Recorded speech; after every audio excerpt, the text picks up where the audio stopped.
سوريا أهلي وأصحابنا وجيراننا. اشتقت للمسرح، إن شاء الله يكون في عودة للمسرح.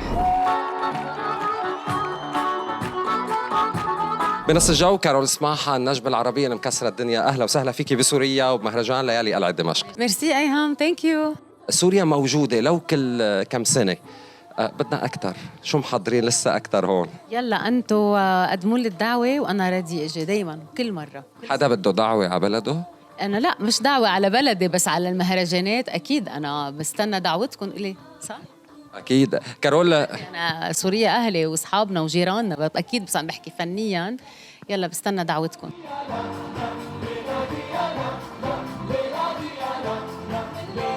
كارول مؤخرا بستايل الاغاني صار في بيت اكثر، عم نركز على الاغاني الايقاعيه اكثر، علما انه كارول سماحه كسرت الدنيا بالكلاسيك وبالبيت. هلا الخطه الجايه لوين رايحين؟ التنوع دايما، أنا دايما بمسيرتي عندي تنوع بأغنية ريبرتواري، دايما منوع. الناس حبتني بلونين اللي هن حبوني باللون الرومانسي وحبوني باللون الإيقاعي وبالمواضيع الهادفة، حتى لو مواضيع إذا بدك لايت وخفيفة. وبحب دايما هيك وصل رسائل بطريقة سلسة ومهضومة من غير أي فلسفة. فبعتقد الخطوة الجديدة رح تكون كمان تكملة لهالخط هيدا المنوع، وإشي قريب للقلب، هيدا أهم شيء.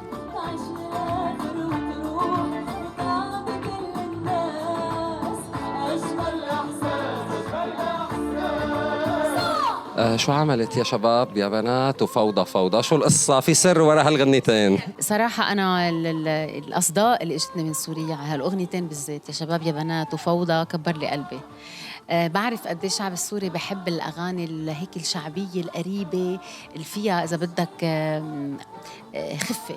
فأكتر بلد اجاني أصداء منه على يا شباب يا بنات وفوضى، وأسرع بلد كان أكيد غير لبنان سوريا صراحة كتير. فهذا الشيء هيك قالوا لي إنه توقع اليوم الجمهورك هالأغنيتين يكون طالبهم، يعني ما تأخري فيهم. شيء كتير بيساعدني، يعني هذا بيخليني أكد إنه الخيارات كانت صح، وإن شاء الله الخيارات المقبلة كمان تنال إعجابهم. يا شباب يا بنات شوفي هالحياة خلينا مبسوطين، قلبي والله طبطبني على اللي بدنا. كارول لهلا الجمهور بيربط كارول سماحة بمروان خوري، دائما هالاسمين متلازمين. شو السر؟ كسرتوا الدنيا مع بعض، هلا بدي افهم شو السر، وهل في شيء جديد عم يتحضر ولا لا؟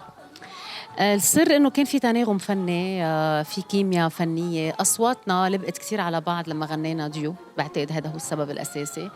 وسبب إذا في شيء جديد، يعني أنا أكيد كنت عم بحضر لأعمال جديدة وأغنيات جديدة، وطلبت منه يحضر لي. طبعا بس ما فينا نقدم أي شيء ما يكون بنفس المستوى الأغاني اللي نجحنا فيها القديمة. فطبعا هذا الشيء منه سهل، هذا بشي بيخليك تحمل مسؤولية إنه تقدم شيء أحلى. إن شاء الله يا رب نتوفق بعمل جديد سوا. قالوا لك إنه بكرة حبك رح تبقى ذكرى، أضواء الشهرة بتنسيها حبك، ما الناس يشوفوا. كارول ما بدي أعطلك، أكيد واصلة تعبانة وهلا ستيج بعد شوي. خلينا بس هيك نخطف شوي على التمثيل، يعني كأنه غضينا نظر شوي. لا ما في، لا أقول لك شغلة، ما في أي مشروع تمثيلي حاليا. العروض يعني مش عم بتكون بعد مناسبة 100%. لا أنا شو بطمح كدور بعد هالانقطاع إذا بدك، إن شاء الله يكون في مسرح بعدين.